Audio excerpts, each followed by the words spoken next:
ರಾಮೇಶ್ವರಂ ಕೆಫೆಯಲ್ಲಿ ಆದಂತಹ ಒಂದು bomb blast ಪ್ರಕರಣಕ್ಕೆ ಸಂಬಂಧಪಟ್ಟಂತೆ ಒಂದಷ್ಟು ಅಪ್ಡೇಟ್ಸ್ ಅನ್ನು ನೋಡ್ತಾ ಇದೀವಿ. ಟಿವಿ9 ಜೊತೆಗೆ ಈಗ ಗಾಯಾಳು ಸಿಬ್ಬಂದಿ ಫಾರೂಕ್ ಮಾತಾಡಿದ್ದಾರೆ.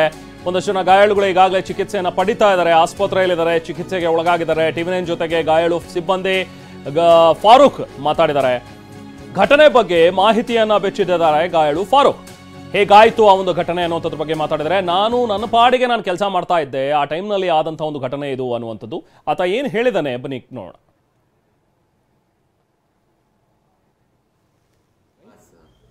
मैंने देखा ही नहीं, मैं कुछ नहीं देखा।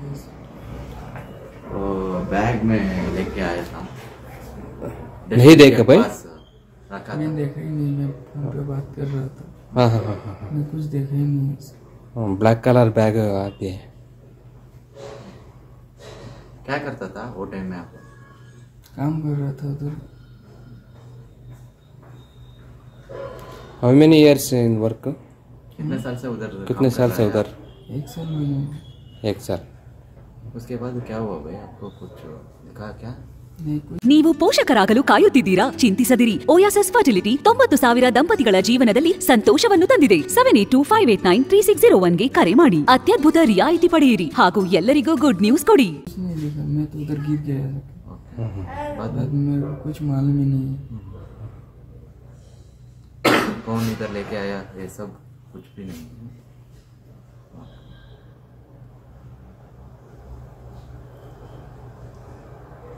क्या बोलती है डॉक्टर? क्या बोला डॉक्टर? ನೋಡಿ, ಈತ ಹೇಳ್ತಾ ಇರುವಂಥದ್ದು ಅಲ್ಲಿ ಏನು ನಡೀತು ಅನ್ನುವಂಥದ್ದೇ ನನಗೆ ಅರಿವಿಗೆ ಬರಲಿಲ್ಲ. ಯಾಕಂದ್ರೆ ನಾನು ಹೊರಗಡೆ ಕೆಲಸ ಮಾಡ್ತಾ ಇದ್ದೆ, ಬ್ಲಾಸ್ಟ್ ಆಗಿದ್ದ ಸೌಂಡ್ ಮಾತ್ರ ನನಗೆ ಕೇಳಿಸ್ತು. ಆ ತಕ್ಷಣ ನಾನು ಕೆಳಕ್ಕೆ ಬಿದ್ದುಬಿಟ್ಟೆ. ಯಾರೋ ಕರ್ಕೊಂಡು ಬಂದು ನನಗೆ ಆಸ್ಪತ್ರೆಯಲ್ಲಿ ಬಿಟ್ಟರು. ಆಸ್ಪತ್ರೆಯಲ್ಲಿ ಎದ್ದಾಗಲೇ ನನಗೆ ಗೊತ್ತಾಗಿದ್ದು ಇಂಥದ್ದೆಲ್ಲ ಆಗಿದೆ ಅಂತೇಳಿ, ನನಗೆ ಗಾಯಗಳಾಗಿದೆ ಅಂತೇಳಿ. ಅಂದರೆ ಎಷ್ಟು ಮಟ್ಟಿಗಿತ್ತು ಆ ಒಂದು ಬ್ಲಾಸ್ಟ್ನ ತೀವ್ರತೆ ಅಂತ ಹೇಳಿದ್ರೆ, ಅಲ್ಲಿ ಆದಂಥ ಒಂದು ಬ್ಲಾಸ್ಟ್ನ ಸಂದರ್ಭದಲ್ಲಿ ಒಂದಷ್ಟು ಜನ ಕಿವಿ ಮುಚ್ಕೊಂಡು ಹೊರಗಡೆ ಬಂದಿದ್ದನ್ನು ಗಮನಿಸ್ತಾ ಇದ್ವಿ. ದಿಕ್ಕಾಪಾಲಾಗಿ ಓಡೋದಕ್ಕೆ ಆರಂಭಿಸಿದ್ರು. ಆ ಥರ ಎರಡೆರಡು ಸೌಂಡ್ಗಳು ಕೇಳಿಸಿದ್ವು. ಸೊ ಹಾಗಾಗಿ ಗಾಯಾಳುಗಳು ಕೂಡ ಪಾಪ ಇನ್ನೂ ಟ್ರಾಮಾದಲ್ಲಿದ್ದಾರೆ. ಸೊ ಇನ್ನೂ ಕೂಡ ಚೇತರಿಸ್ಕೊಳ್ತಾ ಇದ್ದಾರೆ ಒಂದಷ್ಟು ಜನ ಗಾಯಾಳುಗಳು.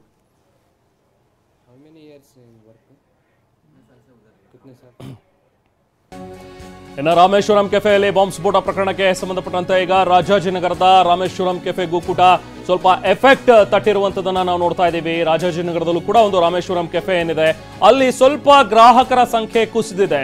ಸಹಜ, ಯಾಕಂದ್ರೆ ಒಂದು ಕಡೆ ಈ ಥರದ ಒಂದು ಬ್ಲಾಸ್ಟ್ ಆಗಿದೆ, ಈ ಥರದ ಘಟನೆ ಆಗಿದೆ ಅನ್ನುವಂಥದ್ದಿದ್ದಾಗ ಜನ ಕೂಡ ಹಿಂದೇಟ್ ಹಾಕ್ತಾರೆ.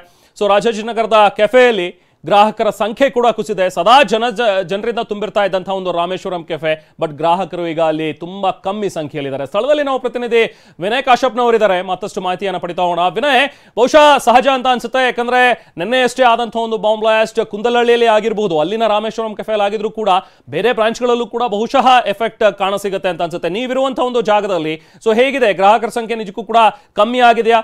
ಸೊ ಅಲ್ಲಿನ ವ್ಯವಸ್ಥಾಪಕರು ಏನಾದರೂ ಮಾತಾಡ್ತಾರೆ ಈ ವಿಚಾರದ ಬಗ್ಗೆ?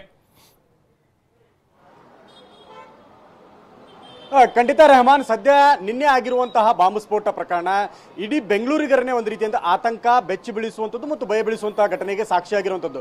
ಸಹಜವಾಗಿ ಇತರ ಬ್ರಾಂಚ್ಗಳ ಮೇಲೆ ಕೂಡ ಇದರ ಎಫೆಕ್ಟ್ ತಟ್ಟಿರುವಂಥದ್ದು. ಸದ್ಯ ನಾನೀಗ ರಾಜಾಜಿನಗರದಲ್ಲಿ ಇರುವಂತಹ ರಾಮೇಶ್ವರಂ ಕೆಫೆ ಮುಂಭಾಗದಲ್ಲಿದ್ದೀನಿ.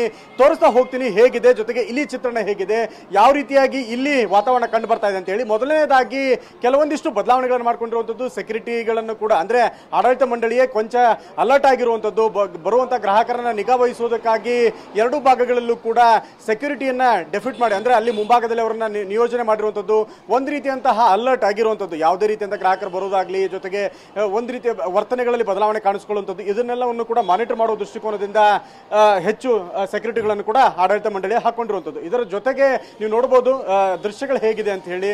ರಾಮೇಶ್ವರಂ ಕೆಫೆ, ನೀವು ಅದರಲ್ಲೂ ಪ್ರಮುಖವಾಗಿ ವೀಕೆಂಡ್ ಬಂದ್ರೆ ಸಾಟರ್ಡೆ ಮತ್ತು ಸಂಡೇ ಸಮಯದಲ್ಲಿ ಈ ಒಂದು ಸ್ಟೆಪ್ಸ್ ಗಳೇನಿದಾವೆ, ಈ ಸ್ಟೆಪ್ಸ್ ಗ್ರಾಹಕರನ್ನ ಮಾತಾಡಿಸಿ ವಿನಯ್, ನೋಡೋಣ ಅವ್ರು ಏನ್ ಹೇಳ್ತಾರೆ ಈ ವಿಚಾರದ ಬಗ್ಗೆ. ಗ್ರಾಹಕರಲ್ಲಿದ್ದಾರೆ, ಒಂದಷ್ಟು ಜನ ಮಾತಾಡಿಸುವಂತ ಒಂದು ಪ್ರಯತ್ನ ಮಾಡಿ ವಿನಯ್, ನೋಡೋಣ ಅವ್ರು ಏನ್ ಹೇಳ್ತಾರೆ ಅಂತ ಹೇಳಿ.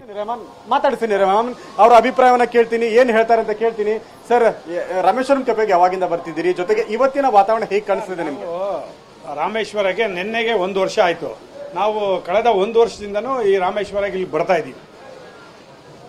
ಇಲ್ಲಿ ಉತ್ತಮವಾದಂಥ ಆಹಾರಗಳು ಕೊಡ್ತಾರೆ, ಒಳ್ಳೆ ಕಾಫಿ ಸಿಗುತ್ತೆ. ಜನರಲ್ ಆಗಿ ಎಲ್ಲ ಸಮಾಜದವರು ಇಲ್ಲಿಗೆ ಬರ್ತಾರೆ.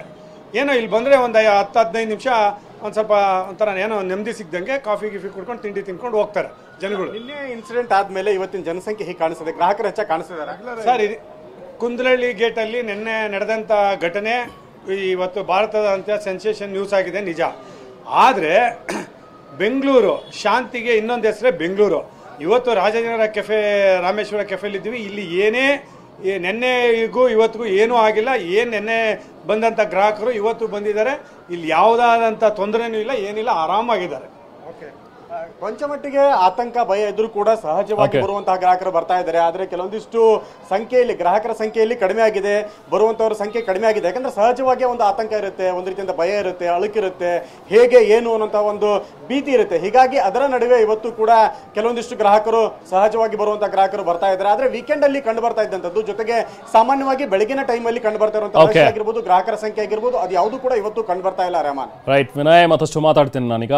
ಅಲ್ಲಿ ಒಬ್ರು ಚೆನ್ನಾಗಿ ಹೇಳ್ತಾ ಇದ್ರು, ಬಹುಶಃ ನಮ್ಮ ಬೆಂಗಳೂರು ಅಂತ ಹೇಳಿದ್ರೆ ಶಾಂತಿಗೆ ಪ್ರಸಿದ್ಧವಾಗಿರುವಂಥದ್ದು. ಅಂಥದ್ದು ಯಾವುದೇ ಘಟನೆಗಳಾಗ್ತಾ ಇದ್ರು ಕೂಡ ಅದನ್ನ ನಾವು ಮರೆತು ನಾವು ಮುಂದಕ್ಕೆ ಸಾಗ್ತಾ ಇರ್ತೀವಿ, ಶಾಂತಿಯಿಂದ ನಾವು ಜೀವಿಸ್ತೀವಿ ಅನ್ನೋ ಒಂದು ಮಾತನ್ನ ಹೇಳಿದ್ರು. ತುಂಬಾ ಚೆನ್ನಾಗಿ ಹೇಳಿದ್ರು.